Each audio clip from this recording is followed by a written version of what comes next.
안녕하세요. 동탄박사입니다. 수도권에는 서울과 인접하면서 소외받았던 지역들이 몇 곳 있습니다. 그중 하나로 시흥시가 있습니다. 오늘은 시흥에 대한 간략한 소개와 호재 정리, 그리고 특히 장현지구에 대해서 깊게 알아보는 시간 갖도록 하겠습니다.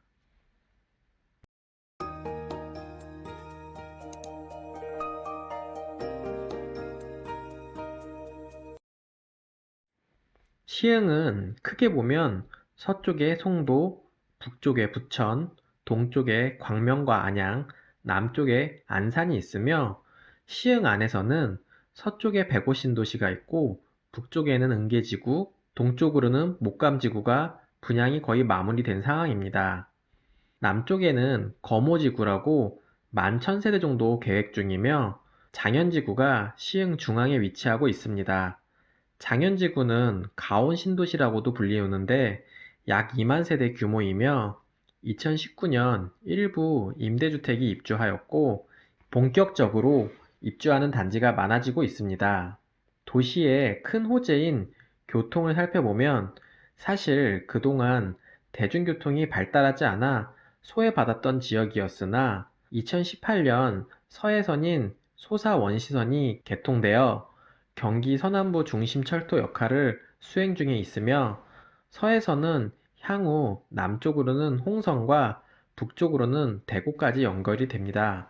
참고로 대곡역은 향후 많은 노선이 지나가는 환승역이 될 예정입니다. 게다가 신안산선은 이미 착공하였고 2024년 말 개통이 예상됩니다.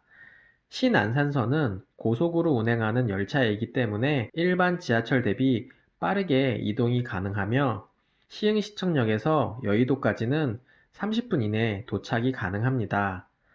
더불어 신안산선은 향후 2단계 개발 시 여의도에서 공덕을 거쳐 서울역까지 연결되오니 참고하시면 좋을 것 같습니다. 또한 월곡과 판교를 연결하는 월판선도 추진 중인데 2025년 개통 목표로 진행 중이며 마찬가지로 고속으로 운행하는 노선이며 시흥에서 판교까지 20분 이내에 도착이 가능합니다. 여의도나 판교에는 많은 일자리가 있는데 그런 지역과 연결되는 노선이 신설되니 인구 유입은 더욱 가속화될 것으로 보입니다. 인구를 살펴보면 시흥은 지난 4년간 꾸준히 인구가 유입되고 있었습니다. 2020년 3월 기준으로 약 48만 명이 거주하고 있고 2020년과 2021년에 입주 물량을 고려하면 50만 인구는 조만간 넘어설 것 같습니다. 제가 부동산 선택의 기준 영상에서 언급하였지만 지역을 설정할 때 호재와 인구 유입을 살피라고 말씀드린 적이 있습니다. 인구 유입이 되고 있음은 그 지역이 성장세에 있으며 시흥은 경기도 중 인구 유입이 많은 상위권 지역에 해당합니다. 이번에는 지가에 영향을 주는 일자리를 살펴보면 앞서 말씀드렸듯이 신안산선과 월판선으로 인해 여의도와 판교 출퇴근 수요도 생길 수 있지만 시화산업단지에는 이미 12,000개 업체가 입주하여 12만 명 가까이 근무하고 있고 시와 테크노밸리에도 1,000여 개 업체가 입주하였고 1만 명 정도 근무하고 있습니다. 또한 인근에 매화 산업단지도 조성 중인데 80여 개 기업에 1만 명 정도 근무 예정이며 시흥 광명 테크노밸리는 2024년 준공 예정인데 약 2,200개 업체가 입주할 예정이고 10만 명 고용 인원을 창출할 계획을 가지고 있습니다.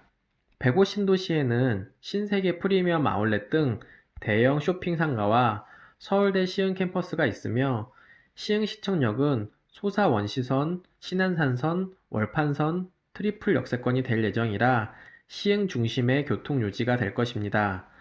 시흥시청은 복합 행정타운으로 확장 공사 중이며 향후 중앙도서관 및 문화센터도 들어올 예정입니다. 시흥시청역도 복합 환승센터가 조성될 예정이며 쇼핑몰 등 시청 주변 상권이 더욱 강화될 것으로 예상됩니다. 특히 장현지구는 앞서 말씀드렸듯이 본격적인 입주가 2020년부터 시작되며 소사원시선, 신안산선, 월판선 등 모든 노선이 지나가기 때문에 시흥 중심으로 미래 가치를 볼 때 아직 시세 상승 여력이 충분하다고 생각됩니다. 물론 2019년 말 2020년 초에 급등하여 조금 과열된 부분이 있으나 부동산은 계획만으로 상승하기도 하지만 실제로 눈에 보일 때 추가 상승이 일어나고 실제로 그 인프라가 완성되고 이용할 때 추가 상승이 더 이루어지게 됩니다.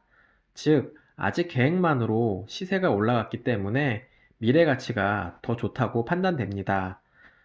신도시와 지구 단위 개발을 단기간에 몰아서 진행했기 때문에 초기 입주 때 전세난 등 일부 진통은 예상되나 전세 3바퀴 정도 지나면 정말 많은 것들이 변해 있어 왜 예전에 안 샀을까 하는 생각이 들 겁니다.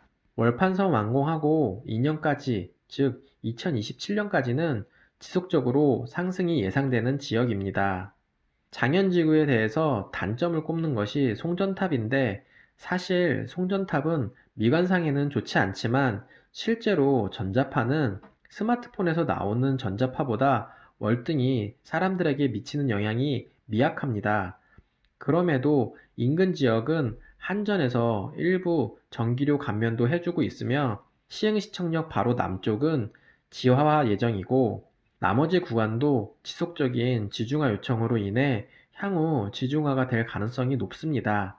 장현지구의 주요 단지를 살펴보면 우선 시흥시청역이 트리플 역세권이 될 것이기 때문에 가장 먼저 찾는 곳이 시흥시청역과 가까운 동원입니다. 시흥시청역에 가장 가까운 신축 아파트입니다. 총 447세대로 단지 규모는 크지 않습니다. 29평, 33평으로 구성되어 있고 29평은 타워형, 33평은 판상형이라 33평이 당연히 인기가 많습니다. 2020년 4월 입주 예정이며 주차 대수는 1.5일대로 중소형 단지임에도 주차 대수가 여유로운 편입니다. 동원은 사실 시흥시청역하고 시흥능곡역 중간 지점에 있습니다. 도보로 약간 애매한 위치에 있지만 시흥시청역을 도보로 이용할 수 있는 유일한 신축 아파트라는 희소성을 가지고 있습니다. 또한 단지 북쪽으로 장현지구에서 가장 큰 메인 상권이 형성될 예정으로 향후 상권이 형성되면 가장 수혜받을 단지입니다. 앞서 설명할 때 장현지구의 단점 중 하나인 송전탑이 있는데 송전탑도 동원과 인접한 부분은 지하화가 될 예정이라 신경 쓰지 않으셔도 됩니다.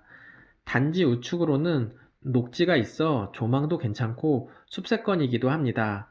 실거래가는 33평 기준 2월 말에 6억 중반에 등록되었고 최근 같은 평수 호가는 6억에서 6억 후반입니다. 프리미엄은 2억에서 2억 중반인데 기대감만으로 프리미엄이 형성되었고 향후 실제 인프라가 갖춰지면 더욱 시세가 상승할 것으로 예상됩니다.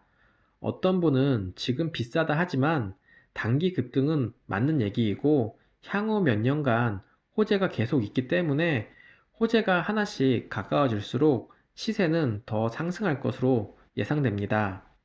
두 번째 단지는 제일풍경채 센텀입니다. 현재까지 시흥 장현의 대장 단지입니다.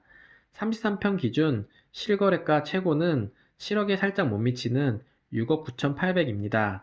이것도 확장비와 중도금 이자를 더하면 7억이 살짝 넘습니다.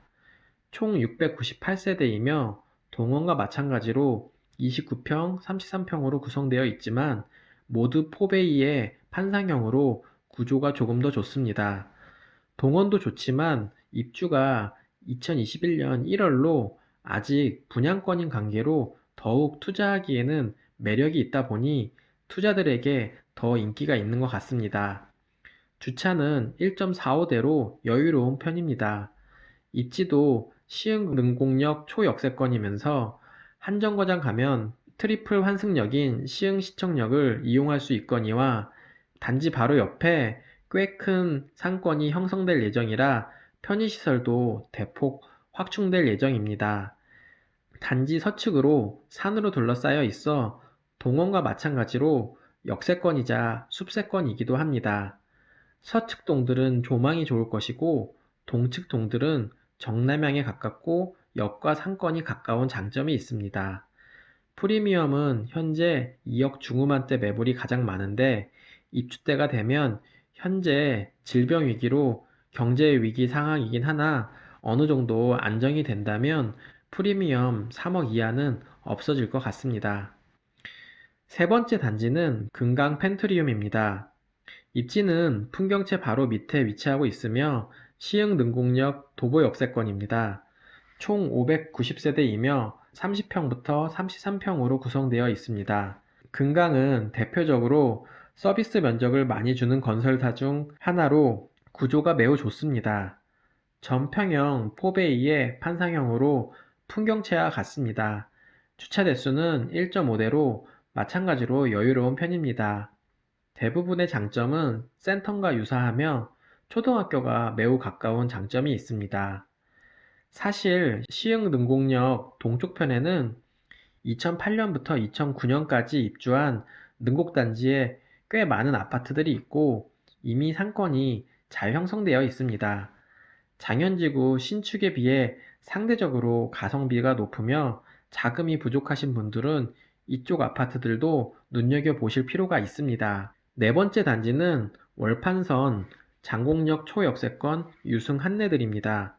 총 676세대이며 33평, 40평으로 구성되어 있습니다. 중대형 평수로 구성되어 있어 주차 대수는 1.6대로 좀 더 여유롭습니다. 유승도 구조를 잘 뽑는 건설사 중 하나인데 전평형이 판상형 구조입니다. 장곡역도 트리플 역세권인 시흥시청역 한정거장 전이기 때문에 교통의 입지도 좋으며 고속으로 달리는 월판선 초역세권이라는 것 자체로만도 높은 프리미엄을 형성할 만한 단지입니다.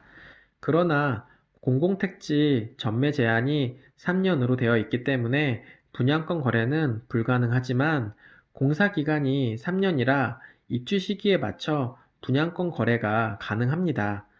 이 점 참고하시면 투자든 실거주든 괜찮은 매물 잡을 수 있을 것 같습니다. 여기도 요즘 흔치 않는 정남향으로 설계된 동들이 있습니다. 정남형 동들이 점점 귀해지고 있기 때문에 정남형 동들은 향후 프리미엄도 더 붙을 가능성이 높으니 참고하시면 좋을 것 같습니다. 다섯 번째 단지는 마찬가지로 장곡역 초역세권 영무예다음입니다. 영무예다음은 제가 얼마 전에 청약정보 영상을 올렸으니 상세 정보는 참고하시면 좋을 것 같습니다. 간략하게 여기도 입주는 유승과 유사하고 전평형이 33평으로 구성되어 있습니다. 마지막으로 호반, 모아, 풍경채 에듀, 계룡 리슈빌 단지가 있습니다. 여기는 주변이 전부 산으로 둘러싸여 있고 진정한 숲세권 아파트입니다. 그러나 조망과 공기만 좋은 숲세권이 아니며 역세권은 아니지만 모아 미래도와 풍경채 사이에 꽤 큰 상권이 형성되고 있으며 호반 같은 경우는 초품화에 중학교도 바로 앞에 있습니다. 이 근처 단지는 이 학교들과 매우 가까이 있어 단지명에 에듀라는 단어가 들어있고 상권도 아마 학원가와 편의시설 중심으로 입점할 것으로 예상됩니다. 유흥 위락시설은 아무래도 시흥시청역 주변 상권에 생길 것이며 아이들 안전하고 쾌적하게 키울 수 있는 단지들로 구성되어 있습니다. 오늘은 시흥 전체적인 소개와 특히 장현지구에 대해 집중적으로 이야기해 보았습니다. 시흥을 과거 시흥으로 보시면 부동산에서 손 떼셔야 합니다. 시대가 변하고 개발하고 있는 지역을 잘 살피셔야 수익을 얻을 수 있습니다. 과거 편견에서 어떤 지역에 대해 폄하할 때 놓치는 투자처들이 꽤 많이 있습니다. 저도 살면서 몇몇 지금 좋아진 지역인데 과거의 편견 때문에 놓친 경험이 꽤 있습니다. 객관적인 시야를 가지고 주변 호재를 체크하고 선택하시면 실패를 줄일 수 있습니다. 끝까지 시청해 주셔서 감사드립니다. 이상 동탄 박사였습니다.